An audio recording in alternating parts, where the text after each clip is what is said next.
नमस्कार साथियों, मैं मनीष पुवाल आप सभी का आपके अपने चैनल में तहे दिल से स्वागत और अभिनंदन करता हूं। मैं उम्मीद करता हूं कि आप सभी शानदार, जबरदस्त और जिंदाबाद होंगे और आप सभी की जो तैयारियां हैं वो काफी बेहतरीन चल रही होंगी। तो आज से हम लोग शुरू करने जा रहे हैं कक्षा 12 की राजनीति विज्ञान का स्वतंत्र भारत में राजनीति का अध्याय 5, कांग्रेस प्रणाली, चुनौतियां और पूर्ण स्थापना।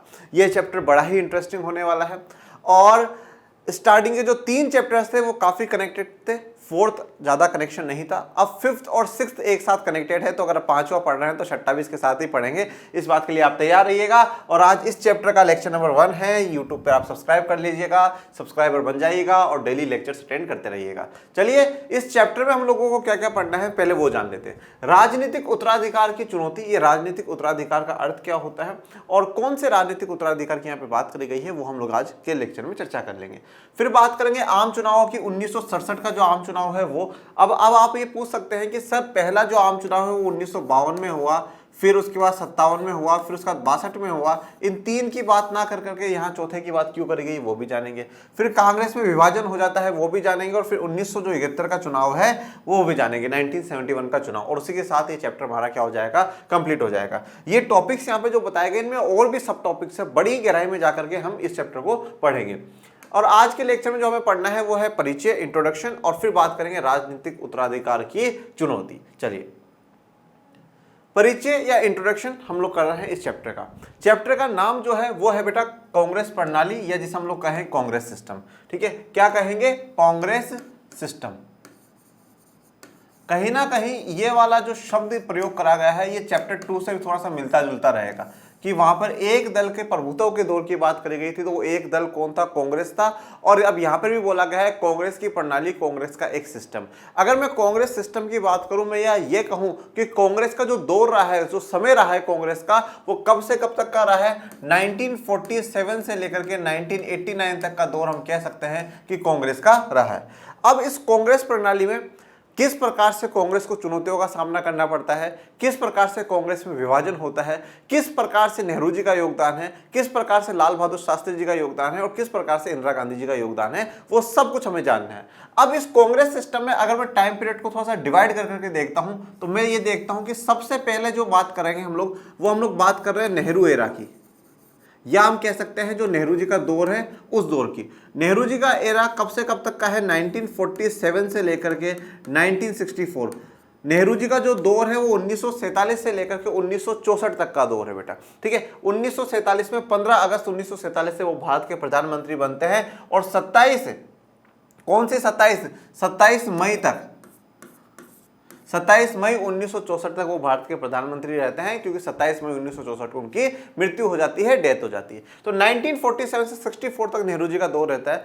आपने पहले चैप्टर से लेकर के चैप्टर 1, चैप्टर 2, चैप्टर 3, चैप्टर 4, इन चारों में बार बार में नेहरू जी का नाम पढ़ा होगा, बार बार में नेहरू जी का नाम पढ़ा होगा, क्योंकि वो पूरा दौर, वो पूरा एरा, वो पूरा टाइम किसका था? नेहरू जी का था। कुछ अच्छी बात हुई तो किसकी पीठ थपथपाई गई थी? नेहरू जी की पीठ थपथपाई गई थी। किसके लिए ताली बजी? नेहरू जी के लिए ताली बजी। अब जब चाइना ने हम पर अटैक कर दिया तो बुराई किसकी हुई? नेहरू जी की बुराई हुई कि नेहरू जी ने बड़ा विश्वास जताया था चाइना पर, जो कि उनके विश्वास पर नहीं खड़ा उतरा और पहले कुछ लोगों ने बोला था पर नेहरू जी ने बात नहीं मानी। तो ये नेहरू एरा हम लोग पढ़ करके आ चुके हैं। चैप्टर 1 से लेकर के चैप्टर 4 तक हम नेहरू एरा पढ़ रहे हैं। ठीक है, हमने इस एरा को, या हम कह सकते हैं इस जो टाइम पीरियड है, इस टाइम पीरियड को पूरा कंप्लीट कर लिया। चैप्टर 1 से लेकर के चैप्टर 4 तक हमने पढ़ा है। अगर नेहरू जी के बारे में आपको बिल्कुल पूरी संपूर्ण जानकारी से पढ़ना है तो ये बहुत जरूरी है कि आप चैप्टर 1 से लेकर के 1, 2, 3, 4 तक एक कनेक्टिविटी के साथ एक साथ आप लोग पढ़े कि जब 1947 को 15 अगस्त 1947 को भारत के प्रधानमंत्री बनते हैं, वहां से लेकर के अब भी इस चैप्टर में हम पढ़ेंगे कि 27 मई 1964 को उनकी डेथ हो जाएगी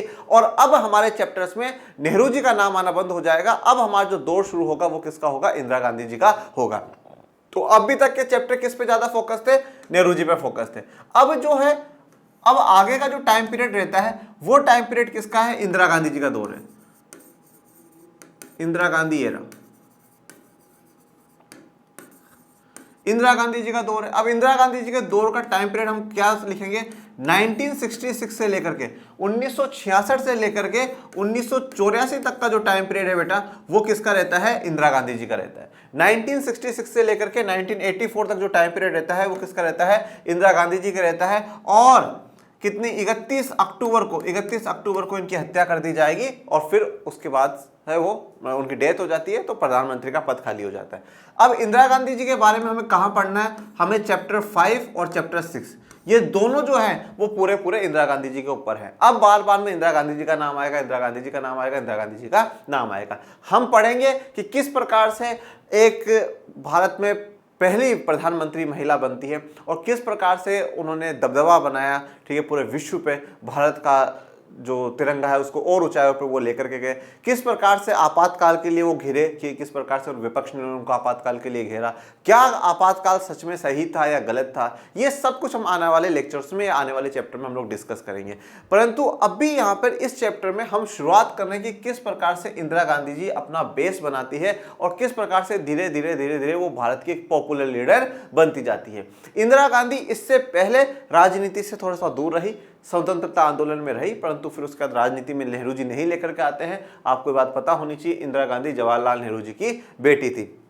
तो 1947 से लेकर के हम 1984 तक ये कह सकते हैं कि नेहरू जी के फैमिली का ही जो रोल है वो चला है। पहले 64 तक नेहरू जी और उसके बाद 66 से इंदिरा गांधी जी का दौर है। तो चैप्टर 5 और 6 कंप्लीटली अब हमारा इंदिरा गांधी जी के बारे में होगा। उसके बाद 84 से थोड़ा जो बहुत कुछ समय है वो राजीव गांधी जी का रहता है और फिर 89 के बाद जो गवर्नमेंट्स आती है वो गठबंधन की सरकारें आती हैं। तो 47 से 1947 से लेकर के 89 तक का जो है वो कांग्रेस प्रणाली है। इस कांग्रेस प्रणाली में ये वाला जो भाग है ना, ये वाला भाग हम लोग कंप्लीट कर चुके हैं। चैप्टर 1 से 4 तक हम लोग पूरा पढ़ चुके हैं। अब यहाँ पर जो मेजर फोकस इस चैप्टर में होगा वो इंदिरा गांधी जी पर होगा और कहीं ना कहीं इन इंदिरा गांधी जी के कारण ही कांग्रेस सिस्टम में कांग्रेस प्रणाली शब्द प्रयोग करा गया है। इसी दौर में कांग्रेस में विभाजन भी होगा, कांग्रेस बट जाएगी। जिस कांग्रेस को पहले इंद्रधनुष का रूप कहा गया था, अब वो कांग्रेस बढ़ चुकी है, कांग्रेस ओ और कांग्रेस आर में इसका विभाजन होगा।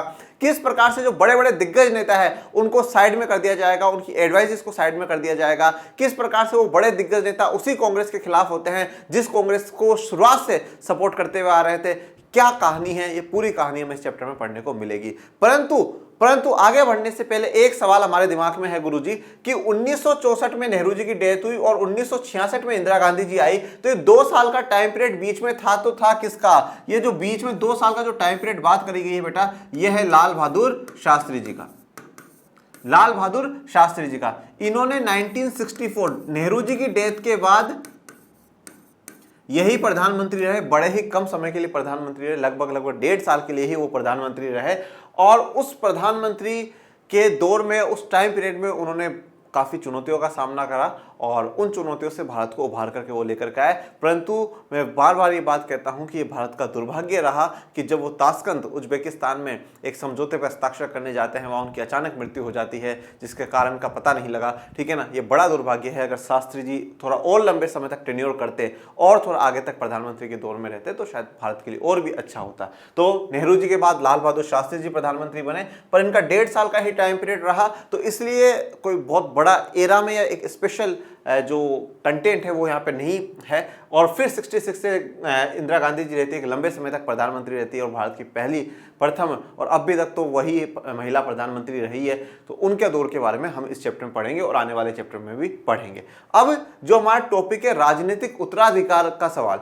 राजनीतिक उत्तराधिकार, उत्तराधिकारी का मतलब क्या होता है? जैसे कि फॉर एग्जाम्पल मान लीजिए आज एक व्यक्ति है, ठीक है, अगर उस व्यक्ति की डेथ हो जाती है तो उसके बाद उसका अधिकारी कौन होगा? मतलब जितना भी सब कुछ उसके पास है तो उसका अधिकार कौन होगा? जैसे एक पिता होता है तो उसके अधिकार उसके पुत्र होते हैं। ठीक है भाई, वो बांट के जाता ना, इतना मेरे इस वाले बेटे का, इतना मेरी बेटी का, इतना बेटे का, तो उस संपत्ति का, उन सबका उत्तराधिकारी कौन होगा? ये है। तो यहाँ पर राजनीतिक उत्तराधिकारी की बात करेगी कि 47 से 64 तक तो नेहरू जी निर्विवाद होकर के जीतते गए। कोई दूसरा ऑप्शन ही दिमाग में नहीं लाना था कि हाँ भाई हमारे देश का कौन प्रधानमंत्री होगा, कौन समस्याओं को टैकल करेगा, कैसे करेगा। हर चीज का जवाब एक था, जवाहरलाल नेहरू जी बैठे हुए हैं ना, नेहरू जी है तो पॉसिबल है, हो जाएगा, सब कुछ हो जाएगा, नेहरू जी है। युद्ध हो जाए तो नेहरू जी हैं, कोई देश में लोकतंत्र की बात छिड़ी है तो नेहरू जी है, विश्व में भारत का परचम लहराना हो तो नेहरू जी है। परंतु और वह नेहरू जी जो लोकतंत्र के कट्टर समर्थक है, लोकतंत्र को स्थापित करने में भारत में एक बहुत बड़ी भूमिका निभाई थी। याद करिएगा चैप्टर 2 की वो लाइनें, जब ये कहा गया था कि जवाहरलाल नेहरू एक भारत के लिए बहुत बड़ा जुआ खेल रहे हैं, क्यों ये नेहरू शब्द प्रयोग करा गया, क्यों किसी दूसरे नेता की ओर बात नहीं? क्योंकि कहीं ना कहीं फॉरेन अफेयर्स में, वर्ल्ड पॉलिटिक्स में नेहरू का नाम एक बहुत बड़ा था। इंडिया में नेहरू की एक छवि थी कि हाँ भाई नेहरू है, लोकतंत्र को बना करके रखा हुआ है। अब सवाल ये उठते थे कि अगर नेहरू चले गए हैं तो अब भारत को कौन प्रधानमंत्री बनेगा और भारत में क्या लोकतंत्र कायम रहेगा या नहीं रहेगा। आइए शुरू करते हैं एक नया अध्याय एक कहानी के साथ, राजनीतिक उत्तराधिकार की चुनौती। अब ये राजनीतिक उत्तराधिकार की चुनौती क्या है इसको देखिए। 1964 के मई में नेहरू की मृत्यु हो गई। कितनी मई को हुई थी बेटा? 27 मई को हुई थी। 27 मई 1964 को जवाहरलाल नेहरू जी की मृत्यु हो जाती है। पिछले 1-1.5 साल से वो थोड़े से बीमार भी चल रहे थे। जैसे मैंने पहले के लेक्चर्स में भी कहा है कि 1962 में चाइना के साथ युद्ध होने के बाद और उस युद्ध में थोड़ा सा भारत को हार मिली, ठीक है, उसके बाद थोड़ा सा क्या होता है कि नेहरू जी का तबीयत डाउन ही रहने लगती है। कहा जाता है कि थोड़ा सा उस चीज़ के सदमे में भी वो रहे कि चाइना पर हमने इतना विश्वास करा जो कि उस विश्वास पर काबिल नहीं थे। तो नेहरू जी की तबीयत पिछले 1.5 साल से थोड़ी खराब ही चल रही होती है। ओके, अब नेहरू जी की डेथ के बाद 2 सवाल पूरी दुनिया ने हम पर उठाया। पहला, नेहरू के बाद कौन? ये बहुत बड़ा सवाल था, सच में एक बहुत बड़ा सवाल था। देखिए आप याद करिएगा, चैप्टर 2 में मैंने आपको एक डॉक्टर बाबा साहब अम्बेडकर का कोटेशन बताया था।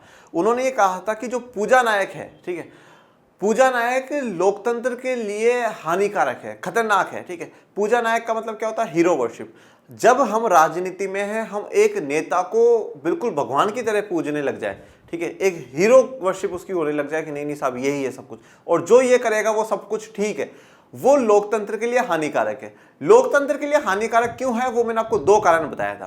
पहली बात तो क्या होता है, जब हम किसी नेता को बिल्कुल भगवान की तरह पूजने लग जाते हैं, उसको मानने लग जाते हैं, तो उसको ये विश्वास हो जाता है कि जनता मेरे साथ है, मैं कुछ भी करूं जनता मेरे विपक्ष में नहीं जाएगी, अच्छा करूं बुरा करूं, तो कहीं ना कहीं वो देश को लोकतंत्र से तानाशाही की ओर ले जाने वाला कदम है। दूसरा क्या होता है, जब इतने महान नेता को, इतने महान व्यक्तित्व जिसको हमने भगवान का दर्जा दे दिया है, अगर उसकी डेथ हो जाती है या वो रिजाइन दे देता है, तो क्या हो जाता है, एक बिल्कुल खाली स्पेस सा क्रिएट हो जाता है, ठीक है। जैसे आप एक बात सोचिएगा, एक परिवार है, एक फैमिली में एक व्यक्ति है जो कमाने वाला है, सारी रेस्पॉन्सिबिलिटीज को हैंडल करने वाला है। अचानक अगर वो व्यक्ति मर जाए तो सबके पैरों के नीचे से जमीन हिल जाएगी। और अब क्या करेंगे, अब कैसे कमाएंगे, अब कैसे हम आगे घर परिवार को संभालेंगे, कैसे रिश्तेदारी को संभालेंगे। अचानक एक क्या होता है, धक्का सा लगता है, अरे यार आज तक तो सारी रेस्पॉन्सिबिलिटी हमने उसको दे रखी थी, कभी हमने कुछ सीखने की कोशिश नहीं करी उस व्यक्ति से, अब हमें दिक्कत आ रही है। तो उसी प्रकार से जब हम एक व्यक्ति को बिल्कुल इस दर्जे का मानने लग जाते हैं कि नहीं यार ये सब कुछ कर लेगा, पर जब वो व्यक्ति चला जाता है तो फिर क्या होता है, एक वैक्यूम क्रिएट हो जाता है, फिर एक कमी सी महसूस होती है, फिर सवाल उठता है कि अब कौन संभालेगा, अब कौन क्या करेगा। और जब ऐसी कमजोर स्थितियां बन जाती है तो बाहर के लोग फायदा उठाने की कोशिश करते हैं। चाहे वो परिवार की बात कह रहा हो कि अगर एक व्यक्ति की डेथ होती है, जो बड़ा ही सक्षम व्यक्ति था, उसकी डेथ हो जाती है, उसके बाद उस परिवार पर काफी लोगों की नजर रहती है, नहीं साहब इसको ऐसे बर्बाद कर दे, अब कौन है इनको संभालने वाला। और ऐसे ही देश की हालत होती है कि अगर जब वैक्यूम क्रिएट हो जाता, कोई मजबूत नेता नहीं दिखता, तो विपक्ष जो भारी जो देश है, जो हमारे दुश्मन है, वो नजर लगा करके बैठने की किसी भी प्रकार से उस देश से लोकतंत्र खत्म कर दिया जाए, भारत को, लोगों को लड़ाया जाए, ऐसी चीजें होती है। तो जो दूसरी वाली कंडीशन है कि नेहरू जी के जाने के बाद वैक्यूम क्रिएट हो गया कि अब नेहरू जी के बाद कौन, अब कौन भारत का प्रधानमंत्री बनेगा और कौन भारत को आगे लेकर के जाएगा, कौन भारत को प्रगति की ओर लेकर के जाएगा। तो डॉक्टर अंबेडकर का उस कोटेशन से हमने शुरुआत करी है कि पूजा नायक लोकतंत्र में हानिकारक है, 2 कारणों के कारण हानिकारक है। तो दूसरा वाला कहीं ना कहीं जवाहरलाल नेहरू जी पे लागू होता है कि लोगों ने इनको बिल्कुल एक भगवान के दर्जे की तरह, जहां नेहरू जी खड़े हो गए वहां मतलब जीत पक्की थी कि हमें नेहरू जी आए हैं, ठीक है। नेहरू जी के नाम पर वोटिंग हुआ करती थी, परंतु अब नेहरू जी चले गए हैं तो कौन। अचानक एक बड़ा धक्का लग गया कि यार अभी तक नेहरू जी ने सब कुछ कंट्रोल कर रखा था, सब कुछ संभाल के रखा हुआ था, अब नेहरू जी के बाद कौन। तो नेहरू जी के बाद कौन, ये बड़ा सवाल पूरी दुनिया ने भारत के लिए उठाया। दूसरा, नेहरू के बाद आखिर इस देश में होगा क्या। काफी देश के लोगों को, अपने देश के लोगों को नहीं, जो बाहर के देश हैं वहां के लोगों को ऐसा लगा कि यार लोकतंत्र और नेहरू दोनों पर्यायवाची थे। नेहरू थे तो लोकतंत्र था भारत में, परंतु अब नेहरू नहीं है तो नेहरू के बाद इस देश का क्या होगा, ठीक है ना। क्या लोकतंत्र कायम रहेगा, लोकतंत्र नहीं रहा तो क्या सेना राज करने लग जाएगी, क्या और कोई व्यवस्था होगी, क्या कोई ये जितनी भी जो समस्या है, क्या उन समस्याओं से भारत उभर पाएगा, क्या भारत सच में एक धर्मनिरपेक्ष की तरह एक जाति मुक्त राष्ट्र बना पाएगा? क्या और जो समस्या हैं उन समस्याओं से भारत उभर पाएगा? क्योंकि नेहरू जी थे, मैंने क्या कहा कि एक बहुत गजब की फॉरेन या वर्ल्ड इमेज उनकी बनी हुई थी। हाँ भाई, नेहरू जी एक ताकतवर नेता के रूप में, मैंने जैसे कहा कि जब क्यूबा मिसाइल संकट चल रहा था उस समय में भी नेहरू जी को मध्यस्थता के लिए बीच बीच में बुलाया जाता है। तो ये ताकत थी भारत की कि हाँ भाई, एक भारत के प्रधानमंत्री को वहां पे बुलाया जा रहा है, जो कि अभी ज्यादा समय नहीं हुआ उनको आजाद हुए हुए। तो नेहरू जी की ताकत, एक इमेज थी। तो अब पूरी दुनिया ने हम पर सवाल उठाया। दो सवाल थे कि नेहरू जी के बाद कौन प्रधानमंत्री, और दूसरा कि अगर जो बन भी गया क्या वो लोग देश में क्या करेंगे और देश का क्या होगा, क्या देश में लोकतंत्र कायम होगा या नहीं होगा। यहां तक हमारे नेहरू जी की कहानी थी, चैप्टर 1 से लेकर के यहां तक। अब से जो कहानी शुरू होगी वो नई कहानी शुरू होगी। भारत से बाहर के बहुत से लोगों को संदेह था कि यहां नेहरू के बाद लोकतंत्र कायम भी रह पाएगा या नहीं। तो भारत से जो बाहर के लोग हैं उनको काफी कोई डाउट था कि क्या अब भारत में लोकतंत्र रह पाएगा या नहीं रह पाएगा। क्यों? क्योंकि जब 1951-52 में पहले लोकसभा के चुनाव होते हैं तब पूरे प्रयास करे जाते हैं नेहरू जी के द्वारा कि नहीं साहब, भारत में लोकतंत्र स्थापित हो। परंतु अब नेहरू जी जा चुके हैं तो, और मैंने क्या कहा कि एक वैक्यूम क्रिएट हो जाता है, एक खाली स्पेस सा बन जाता है। जब एक खाली स्पेस सा बन जाएगा तो क्या है, कुछ लोग उसका फायदा उठाने की कोशिश करेंगे। यही बाहर के लोगों ने सोचा कि अच्छा अब बिल्कुल खाली स्पेस हो चुका है, तो हो सकता है कि यहाँ मिलिट्री रूल करने लग जाए। ठीक है, मिलिट्री को लगे अब कोई पावरफुल लीडर तो बचा नहीं, चलो अब हम लोग राज कर लेते हैं। या हो सकता है कोई एक समूह, एक समुदाय जिसका दबदबा ज्यादा हो राजनीति में, पॉलिटिक्स में, हो सकता है वो अपने आप को हावी कर ले और लोकतंत्र को खत्म कर दे। तो क्या अब भारत में लोकतंत्र कायम रह पाएगा या नहीं रह पाएगा? आशंका थी कि बाकी बहुत से नवस्वतंत्र देशों की तरह भारत भी राजनीतिक उत्तराधिकार का सवाल लोकतांत्रिक ढंग से हल नहीं कर पाएगा। तो बाकी के देशों को ऐसे आशंका थी, ऐसा डाउट था कि जैसे जो और दूसरे नवस्वतंत्र देश है, हमने पढ़ा है जो दूसरे नवस्वतंत्र देश है जो हाल ही में आजाद हुए थे उस समय, ठीक है ना, उन सब में क्या था, कहीं पर भी लोकतंत्र नहीं था। कोई एक व्यक्ति राष्ट्रपति बन गया, उसने अपना 5 साल 10 साल कार्यकाल आगे बढ़ा लिया, फिर 10 साल आगे कार्यकाल आगे बढ़ा लिया, लोकतंत्र को स्थापित करने की कोशिश ही नहीं करी, और करी तो कहीं कहीं पे लोकतंत्र विफल हो गए। तो अब बाकी के देशों को भी ये लग रहा था कि भारत के साथ भी क्या होगा, ऐसा ही होगा। नेहरू जी थे तब तक लोकतंत्र चल गया, अब नहीं चलेगा। अब क्या होगा, लोकतांत्रिक ढंग से वो इस समस्या को हल ही नहीं कर पाएंगे, ढूंढ ही नहीं पाएंगे। क्योंकि अभी तक तो क्या था भाई, नेहरू जी हैं, हाँ ठीक है, किसको जिताना है, नेहरू जी को जिताना। पर अब तो क्या है, वो व्यक्ति चला गया तो 5 लोग बोलेंगे नहीं नहीं साहब, अब तो मुझे भी प्रधानमंत्री बनना है, जितना काबिल वो है इतना काबिल मैं भी हूं, उतना काबिल वो है तो उतना मैं भी हूं, मुझे भी बनाओ प्रधानमंत्री। वो बोलेगा नहीं नहीं इसको क्यों बनाओ, मुझे भी बनाओ प्रधानमंत्री। तो इससे क्या होगा, लोकतांत्रिक ढंग से हल नहीं कर पाएंगे, ऐसा दुनिया को लगा। सेना राजनीतिक भूमिका निभाते हैं, ये एक बड़ी बात विदेश के लोगों को लगी कि जब लोकतांत्रिक ढंग से हल नहीं कर पाएंगे तो क्या होगा, सेना जो है, मिलिट्री है, वो अपना रूल स्थापित कर लेगी इंडिया में। और ऐसा आप लोगों ने क्लास 9th में पढ़ा है कि 1999 में जाकर के पाकिस्तान में क्या हुआ कि परवेज मुशर्रफ ने अपनी सरकार बना ली। कारगिल संघर्ष जब हम लोग पढ़ रहे थे लास्ट चैप्टर में, तब भी मैंने आपको बताया था कि 1999 में वहाँ पर आर्मी जो है रूल करने लग जाती है। परंतु पूरी दुनिया को पता होना चाहिए कि भारत के लोगों के जो आदर्श है ना, वो किसी एक व्यक्ति के नहीं, सबके हैं। अगर लोकतंत्र की जड़ें नींव नेहरू जी ने रखी थी तो लोकतंत्र की जड़ें वो नींव हर व्यक्ति में थी कि नहीं नहीं साहब लोकतंत्र रखना है। चाहे प्रधानमंत्री की सीट पे, प्रधानमंत्री की गद्दी पे किसी को बिठा दो, हमारे लिए आदर्शों को बनाए रखना बड़ा जरूरी था। इसलिए लोकतंत्र भी कायम रहा, संविधान भी कायम रहा, देश प्रगति की ओर भी चलता रहा। देश के जो बड़े बड़े आदर्श है, समानता, धर्मनिरपेक्षता, लोकतंत्र, गणराज्य, वो सब कुछ बने रहे। और हमने फिर से एक बार पूरी दुनिया का मुंह पे ताला लगा दिया, जैसे हमने चुनाव के समय पे लगाया था। दुनिया को लग रहा था कि भारत में लोकतंत्र स्थापित हो ही नहीं सकता, परंतु हमने लोकतंत्र स्थापित करके दिखाया था। पूरी दुनिया को अब ये लग रहा था कि नेहरू जी के बाद भारत में लोकतंत्र नहीं चल पाएगा, परंतु आज हमें 75 साल से ज्यादा हो गए। आज मैं 2023 की बात करूं, आज हमें 75 साल से ज्यादा आजादी हो गए, अभी तक लोकतंत्र है और लोकतंत्र हमेशा भारत में रहेगा। इसके अतिरिक्त इस बात को लेकर भी संदेह थे कि देश के सामने बहुविध कठिनाइयां आन खड़ी है और नया नेतृत्व उनका समाधान खोज पाएगा या नहीं। तो देखो, ये भी डर लगा कि जो बहुविध कठिनाइयां हैं, भारत के सामने बहुत सारी कठिनाइयां हैं। एक तो साहब देखिए 1962 में जब चाइना से लड़ाई हुई, उसके बाद आर्थिक संकट बहुत सारे हैं, ठीक है ना, क्षेत्रीय जो विविधता है, उनकी जो मांगे हैं, उनको किस प्रकार से, जो बहुत सारी कठिनाइयां हैं। तो क्या जो नया नेतृत्व आएगा, जो भी नए प्रधानमंत्री बनेंगे या जो भी नई लीडरशिप होगी, वो क्या इन सभी समस्याओं का समाधान खोज पाएगा या नहीं खोज पाएगा। मतलब ओवरऑल सवाल यही है कि जो काम अभी तक नेहरू जी करते हुए आ रहे थे, क्या कोई नया नेतृत्व कर पाएगा, क्या कठिनाइयों को, उन समस्याओं को दूर कर पाएगा।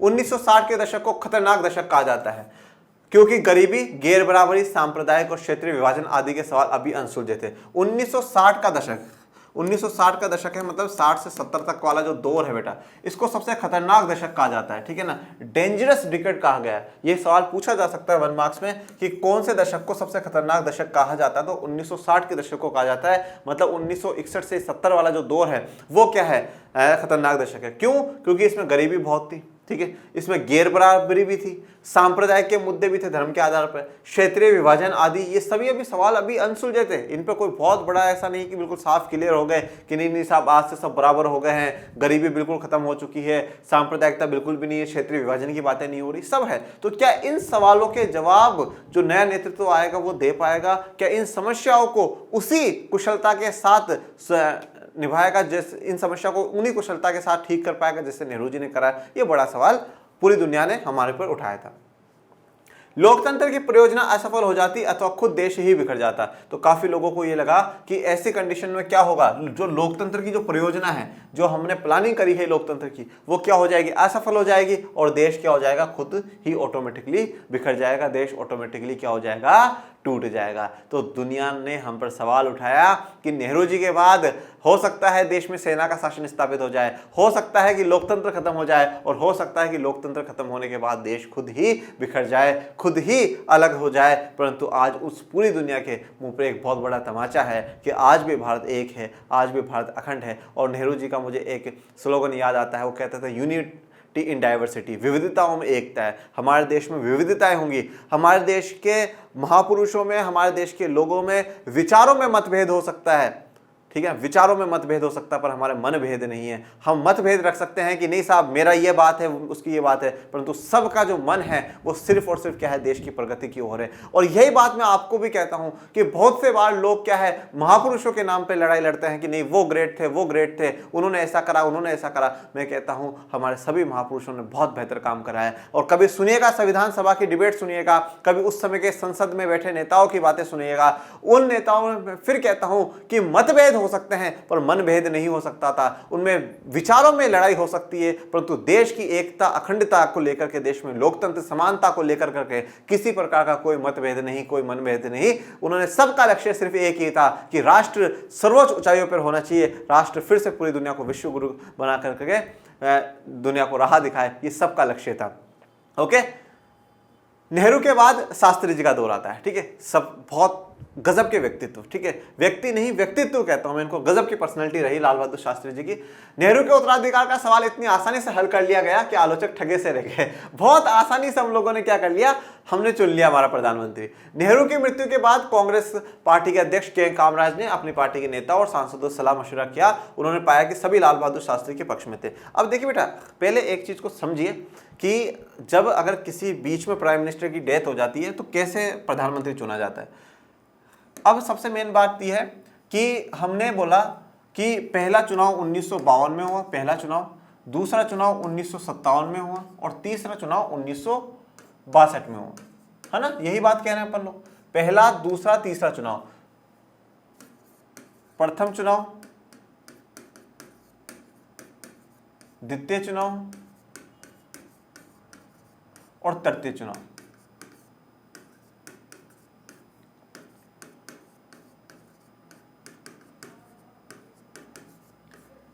अब मैंने आपको भी स्टार्टिंग में जब मैं लेक्चर फ्लो कह रहा था तब मैंने ये कहा था कि हम 1967 के चौथे चुनाव के बारे में पढ़ेंगे। फिर हम इन 3 चुनावों के बारे में इस चैप्टर में क्यों नहीं पढ़ रहे, क्योंकि आप याद करिए हम जो चैप्टर 2 है उसमें तीनों की जिक्र कर चुके हैं, 52 का, 57 का, 62 का, इनका जिक्र कर चुके हैं। अब 62 में जब तीसरा चुनाव हुआ है, इसका मतलब यह है कि जो अगले इलेक्शन होंगे वो कब होंगे बेटा, 1967 में होंगे। कब होंगे, 1967 में होंगे। परंतु जो नेहरू जी की जो मृत्यु है, जो नेहरू जी की जो डेथ है, वो तो 1964 में ही हो गई। तो अब भी करीबन 3 साल का समय है कि जब चुनाव हो, तो 3 साल के लिए तो प्रधानमंत्री का पद होना ही चाहिए ना। और भारत का संविधान तो ये कहता है कि चाहे कोई सांसद हो, कोई विधायक हो, कोई प्रधानमंत्री, राष्ट्रपति, किसी का भी पद 6 महीने से ज्यादा खाली रहने नहीं चाहिए। 6 महीने के अंदर अंदर क्या होगा, उस पद पर चुनाव होंगे और नया व्यक्ति शपथ लेगा। और उस 6 महीने के लिए भी क्या हो कि कोई जैसे प्रधानमंत्री या राष्ट्रपति जी का जो पद है उस पर उपराष्ट्रपति या कोई एक व्यक्ति होना चाहिए जो कार्यकारी प्रधानमंत्री बनकर कार्य करे, पर होना चाहिए। परंतु बाकी सांसद और विधायकों में यह है कि 6 महीने के अंदर अंदर आपका सांसद विधायक चुन करके आने चाहिए। तो यहाँ तो चुनाव में 3 समय था, 3 साल का समय था, तो 6 महीने तो है ही नहीं, तो 3 साल तक कैसे वेट कर सकते हैं, तो हमें प्रधानमंत्री चाहिए ही चाहिए था। अब चुनाव होता कैसे, देखिए जैसे हम एक आज का उदाहरण लेते हैं कि भाई आज 545 सीटें हैं, कितनी सीटें हैं 545, उस समय भी इतनी ही थी शायद 543-45 के आसपास ही है, 67 के चुनाव में तो हो जाती हैं। अब इसमें से हम ये कहते हैं कि भाई अगर किसी भी पार्टी को सरकार बनानी होती है तो 273 सीटें तो कम से कम चाहिए होती है। अब हम ये मानते हैं कि उस समय कांग्रेस के पास 273 से ज्यादा सीटें थी, एक 273 सीटें रही होंगी, 273 से ज्यादा, एक राउंड फिगर में आप मान लीजिए कि जैसे मान लीजिए 290 सीटें हैं, एक अप्रोक्स अपन राउंड फिगर मानते हैं कि 290 सीटें कांग्रेस के पास उस समय रही होगी। अब 290 सीटें रही तभी तो क्या हुआ कि प्रधानमंत्री बने जवाहरलाल नेहरू जी। अब जब जवाहरलाल नेहरू जी चले गए तो जवाहरलाल नेहरू जी प्रधानमंत्री होने से पहले इसमें से एक सांसद है, वो एक जगह से वो सांसद है, एक जगह से मेंबर ऑफ पार्लियामेंट है। अब जिस जगह से वो मेंबर ऑफ पार्लियामेंट है ना, वहां पर तो क्या होंगे, बाकायदा चुनाव होंगे, 6 महीने के अंदर अंदर भारतीय निर्वाचन आयोग एक चुनाव कराएगा और उस जगह से एक सांसद को चुन करके लेकर के आ जाएंगे, चाहे वो कांग्रेस का है चाहे वो किसी भी पार्टी का है, चुनाव होंगे और लोग जिसको चुनेंगे वो आ जाएगा। परंतु अब भी बात हो रही है प्रधानमंत्री बनाने की। प्रधानमंत्री कौन बनाता है, जिस पार्टी की सबसे ज्यादा सीटें होती हैं उसके सांसद जो हैं वो मिलकर के प्रधानमंत्री बनाते हैं। अब सांसद तो क्या बनाते हैं, जो पार्टी का हेड होता है वही तय करते हैं। अब यहां पर क्या है, पार्टी का जो हेड है वो कौन है, के कामराज है। तो के कामराज जी ने क्या करा, ये जो 290 हैं लोग हैं, इनमें से अब नेहरू जी चले गए तो 289 जो लोग हैं उनकी मीटिंग बुलाई और जो बड़े बड़े कांग्रेस के नेता थे उनकी मीटिंग बुलाई। तो बोले भाई अब आप लोग वोट बताओ किसको प्रधानमंत्री बनाना चाहिए, कौन प्रधानमंत्री के काबिल है। तो इन्होंने सबने क्या बोला कि भाई लाल बहादुर शास्त्री जी को प्रधानमंत्री बना दो, क्योंकि प्रधानमंत्री चुनने का काम इन्हीं का ही है। इन्होंने ही पहले 290 ने मिलकर बोला हाँ नेहरू जी हमारे नेता होंगे, नेहरू जी हमारे नेता हैं, मतलब नेहरू जी हमारे प्रधानमंत्री होंगे। तो अब हम प्रधानमंत्री के लिए ऐसा नहीं है कि फिर से हम 545 सीटों पर चुनाव कराएंगे, फिर जिस पार्टी की ज्यादा सीटें होगी उस पार्टी को फिर वापस बहुमत मिलेगा, फिर वो ऐसा नहीं करना। यहां पर कांग्रेस का तो बहुमत है ही ना, तो कांग्रेस में से कोई व्यक्ति आ जाओ जो प्रधानमंत्री बनने के लिए तैयार हो।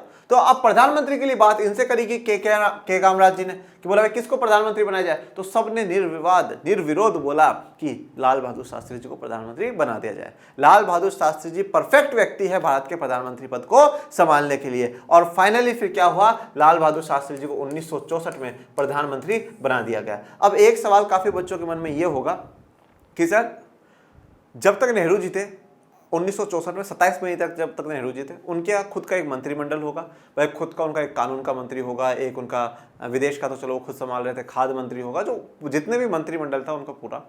क्या लाल बहादुर शास्त्री जी का भी मंत्रिमंडल वही रहेगा या मंत्रिमंडल हट जाएगा? तो आप कक्षा 11 का संविधान की बात याद करें किताब की, जब एक मंत्री इस्तीफा देता है तो सिर्फ मंत्री इस्तीफा देता है, परंतु जो प्रधानमंत्री इस्तीफा दे देता है तो पूरा कैबिनेट हट जाता है, पूरा मंत्रिमंडल हट जाता है, पूरा मंत्रिमंडल हट जाता है। तो यहां पर अगर प्रधानमंत्री नेहरू जी हट गए हैं तो पूरा मंत्रिमंडल हट गया है। अब लाल बहादुर शास्त्री जी प्रधानमंत्री बने हैं, ये शपथ लेंगे और इनके साथ नए मंत्री जो हैं वो शपथ लेंगे, क्योंकि लाल बहादुर शास्त्री जी अपना कैबिनेट बनाएंगे, अपनी टीम तैयार करेंगे और फिर उसको फिर से राष्ट्रपति जी शपथ दिलाएंगे और फिर एक नई टीम काम करेगी। तो मैंने यहां पर यह बताया है कि आपको किस प्रकार से अगर बीच में प्रधानमंत्री की मृत्यु हो जाती है तो किस प्रकार से नए प्रधानमंत्री का चुनाव होता है। शास्त्री कांग्रेस संसदीय दल के निर्विरोध नेता चुने गए और इस तरह वे देश के प्रधानमंत्री बन गए। तो कांग्रेस संसदीय दल के निर्विरोध कैसे, इन सब ने, ये जितने भी कांग्रेस की जो संसद है में जितने भी लोग बैठे उन्होंने किसको चुन लिया, लाल बहादुर शास्त्री जी को चुन लिया। यहां तक की बात अपनी हो ही गई थी, ठीक है, और फिर वो प्रधानमंत्री बन गए। शास्त्री उत्तर प्रदेश के थे और नेहरू के मंत्रिमंडल में कई सालों तक मंत्री रहे, उनको लेकर कभी किसी किस्म का विवाद नहीं उठा। तो शास्त्री जी जो है वो कहाँ के थे, उत्तर प्रदेश के थे, और काफी लंबे समय तक नेहरू जी के मंत्रिमंडल में वो मंत्री भी रहे। और सबसे अच्छी बात यह है कि उनको लेकर कभी किसी किस्म का विवाद नहीं उठा, ठीक है, किसी भी प्रकार का कोई आरोप लाल बहादुर शास्त्री जी भी नहीं लगा, चाहे वो मंत्री रहने के तौर पर हो, प्रधानमंत्री के तौर पर। मतलब आप एक कह सकते हैं साफ छवि वाले जो व्यक्ति थे वो लाल बहादुर शास्त्री जी थे। अपने आखिरी सालों में नेहरू उन पर ज्यादा से ज्यादा निर्भर होते गए। तो अपने आखिरी सालों में अगर हम बात करें 62, 63, 64 के समय में, तो नेहरू जी शास्त्री जी में बहुत ज्यादा निर्भर हो गए थे, बहुत ज्यादा डिपेंडेंट हो गए थे कि हाँ भाई शास्त्री जी ये काम भी आप करिए, इस काम को भी आप हैंडल करिए, इस काम को भी आप संभालिए। शास्त्री अपनी सादगी और सिद्धांत निष्ठा के लिए प्रसिद्ध थे। तो शास्त्री जी अपनी सादगी के लिए, अपने बिल्कुल सिंपलिसिटी के लिए बहुत फेमस थे। भाई ऐसा दिखावा नहीं कर रहा कि मैं प्रधानमंत्री हूं, मैं ये कर लूंगा वो कर लूंगा, ऐसा नहीं, बिल्कुल सिंपल कपड़े पहनना, सिंपल तरीके से रहना और अपने सिद्धांतों के प्रति अपनी निष्ठावान, मतलब जो उनके सिद्धांत है, जो उनके प्रिंसिपल्स है, उनके प्रति उनका डेडिकेशन है। साहब जो बात मैंने बोल दी सो बोल दी। मतलब वो इतने डेडिकेटेड थे कि कभी भी वो, अगर उनको प्रधानमंत्री की जो गाड़ी मिल रही है उसका वो कभी भी पर्सनल यूज नहीं करते थे। ठीक है, मैंने एक बार ऐसी कहानी सुनी है कि उनके बेटे को गाड़ी चलाने का बड़ा ही शौक था। वो एक बार गाड़ी को लेकर के चले जाते हैं और गाड़ी में थोड़ी कुछ परेशानी हो जाती है। शास्त्री जी वाकायदा उसका पेमेंट करते हैं कि भाई इतनी इतनी दूर उसने गाड़ी चलाई है, उसके लिए क्षमा, और ये उसका पेमेंट पकड़िए। मतलब इतना डेडिकेटेड व्यक्ति था कि भाई बिल्कुल नहीं, देश की जो सरकार का जो पैसा है वो किसका है, जनता का पैसा, और जनता का पैसा मैं अपने पर्सनल कामों में यूज नहीं करूंगा। इतना अपने सिद्धांत के प्रति, अपने काम के प्रति निष्ठावान थे हमारे प्रिय प्रधानमंत्री लाल बहादुर शास्त्री जी। एक दफा वे एक बड़ी रेल दुर्घटना की नैतिक जिम्मेवारी स्वीकार करते हुए रेल मंत्री के पद से इस्तीफा दे चुके थे। देखिए, अब आप एक चीज ये नोटिस करिए, जो हमारे पहले के जो नेता थे ना, पहले के नेता पद के भूखे नहीं थे। ये चीज आप समझने की कोशिश करो। वो पद, उनको कुर्सी नहीं चाहिए थी, वो छोड़ देते थे। उनको लगा यार जनता बोल रही छोड़ दो, लग रहा है कि ये राष्ट्र के हित में काम नहीं, छोड़ दो, कोई दिक्कत वाली बात नहीं है। आप याद करिए, डॉक्टर अंबेडकर ने हिंदू कोड बिल को लेकर के लॉ मिनिस्टर के पद से इस्तीफा दे दिया, नहीं चाहिए कुर्सी। श्यामा प्रसाद मुखर्जी ने कश्मीर के मुद्दे को लेकर के इस्तीफा दे दिया, नहीं चाहिए कुर्सी, नहीं बनना मुझे मंत्री। ठीक है, यहां पर देखिए लाल बहादुर शास्त्री जी ने, रेल में एक हादसा हो गया, नहीं मैं मंत्री था, हमारी गलती है, मैं कुर्सी छोड़ देता हूं। मतलब कुर्सी का मोह नहीं था, सच में जनता के प्रति काम करने के लिए, राष्ट्र के प्रति काम करने के लिए हमारे पहले के नेता थे। आज के नेता भी अच्छे हैं, मैं ऐसा नहीं कह रहा हूं, ठीक है, पर मैं ये बता रहा हूं, देखिए पहले के नेता बिल्कुल कुर्सी को छोड़ते वक्त समय नहीं लगाते थे, ये लीजिए आज ही मैं इस्तीफा दे देता हूं। तो ये बड़े ही मतलब गजब की बात है, लाल बहादुर शास्त्री जी की नैतिक जिम्मेदारी लेकर के उन्हें रेल मंत्री के पद से इस्तीफा दे दिया। नहीं तो कह सकते थे नहीं साहब गलती हुई है, हम जांच करवाएंगे, देखेंगे कहाँ मिस्टेक हो गई, हाँ हमने जो पायलट है, जो रेलवे ड्राइवर है, उसको हटा देंगे, ऐसा कर देंगे, वो कर देंगे, जो व्यक्तियों की इसमें रेल दुर्घटना में मृत्यु हुई है उनके परिवार को हम 1-1 लाख रुपए दे देंगे। पद छोड़ते भी नहीं, पॉसिबिलिटी पूरी है, नहीं छोड़ सकते थे, परंतु फिर भी उन्होंने अपनी जिम्मेदारी मानी, अपनी रेस्पॉन्सिबिलिटी कि हाँ भाई मेरी गलती हो गई, मैं मंत्री था तो मैं इस पद को मानता हूं और मैं छोड़ देता हूं। शास्त्री 1964 से 66 तक देश के प्रधानमंत्री रहे। इस पद पर वे बड़े कम दिनों तक रहे, लेकिन इसी छोटी सी अवधि में देश ने 2 बड़ी चुनौतियों का सामना किया। अब वो बहुत कम समय के लिए रहे, करीबन 1.5 साल के लिए ही वो क्या रहे, प्रधानमंत्री रहे, परंतु इस 1.5 साल के अंदर भी उन्होंने 2 बड़ी चुनौतियों का सामना करा है। पहली है आर्थिक कठिनाइयां, इनको भी हम आगे पढ़ेंगे, और दूसरी है पाकिस्तान के साथ युद्ध। कौन सा युद्ध? 1965 का 1965 वाला जो युद्ध है उसकी बात यहां पर हो रही है। पहले आर्थिक कठिनाइयों की बात कर लेते हैं। भारत चीन युद्ध के कारण पैदा हुई आर्थिक कठिनाइयों से उबरने की कोशिश कर रहा था। अब चीन के साथ युद्ध 1962 में हुआ, और उससे जो आर्थिक कठिनाइयां हुई, क्योंकि युद्ध में तो भैया पैसा तो खर्च होता ही है, ठीक है, युद्ध से मजाक तो है नहीं, ठीक है, तो युद्ध में पैसा खर्च हुआ, अब आर्थिक समस्या हमारे यहाँ पर हो गई, तो उन आर्थिक कठिनाइयों से उबरने की कोशिश कर रहे थे, और उसी समय बीच में फिर नेहरू जी की मृत्यु हो जाती है। साथ ही मानसून की असफलता से देश में सूखे की स्थिति, कई जगहों पर खाद्यान्न का गंभीर संकट आन पड़ा। ठीक है, अब मानसून भी नहीं आया भारत में, ठीक है, अब मानसून नहीं आया तो क्या हुआ, सूखा पड़ गया, और सूखा पड़ गया तो खाद्यान्न की समस्या हो गई। ये तो हम लोगों ने चैप्टर 3 में पढ़ा भी है, खाद्य संकट 1965, कि 1965 में किस प्रकार से जो खाद्य संकट है वो आ जाते हैं, खाने पीने की समस्या हमारे देश में हो जाती है। फिर 1965 में पाकिस्तान के साथ भी युद्ध करना पड़ा, तो ये पाकिस्तान युद्ध की कहानी। शास्त्री जी ने जय जवान जय किसान का नारा दिया, जिससे इन दोनों चुनौतियों से निपटने के लिए उनके दृढ़ संकल्प का पता चलता है। तो उस समय उन्होंने फिर जय जवान और जय किसान का नारा दिया। ठीक है, ये बात मैं बहुत बार बता चुका हूं, और बहुत बार इस नारे का मैं अपने लेक्चर्स में प्रयोग कर चुका हूं। जय जवान, जो जवान हमारे सीमा पर खड़े हैं वो, और जो किसान हमारे खेतों में, धूप में, सर्दी में, बारिश में, मौसम में, हर जगह वो खड़े होकर के हमारे लिए काम करते हैं, उन जवानों की जय, उन किसानों की जय। और फिर फाइनली हम देखते हैं कि 1967 में हरित क्रांति आ जाती है और काफी स्थितियां भारत की बदल जाती है। प्रधानमंत्री के पद पर शास्त्री बड़े कम दिनों तक रहे। 10 जनवरी 1966 को ताशकंद में अचानक उनका देहांत हो गया। अब ताशकंद कहाँ है? ताशकंद उस समय देखिए 1966 का मतलब यह है कि शीत युद्ध चल रहा है, तो ताशकंद आज का जो उज्बेकिस्तान है ना बेटा, आज का जो उज्बेकिस्तान है उसकी राजधानी है ताशकंद। क्या है? राजधानी है। परंतु उस समय उज्बेकिस्तान किस में था? यूएसएसआर में था, सोवियत संघ में था। मतलब सोवियत संघ में किसका? लाल बहादुर शास्त्री जी की डेथ हो गई थी। ताशकंद तब भूतपूर्व सोवियत संघ, जो पहले सोवियत संघ था उसका हिस्सा था, और आज ये उज्बेकिस्तान की राजधानी है। अब कभी अगर आपसे ये पूछ लिया जाए उज्बेकिस्तान की राजधानी क्या है, तो अब ये मत सोचना यार ये तो कोर्स में नहीं था, ये हम यहाँ पर पढ़ रहे हैं।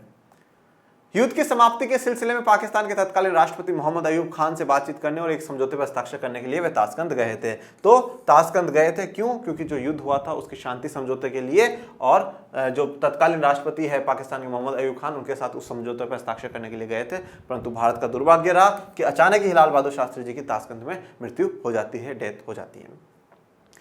अब बात करते हैं लाल बहादुर शास्त्री जी का जीवन परिचय के बारे में। 1904 से लेकर के 1966, 1904 में आपको डेट तो याद होगी 2 अक्टूबर, और 1966 में अभी हमने बात करी 10 जनवरी। भारत के दूसरे प्रधानमंत्री रहे, ठीक है। तो दूसरे प्रधानमंत्री का जो कार्यकाल है वो कब से कब तक का रहा? 1964 से 66 तक का इनका कार्यकाल रहा है।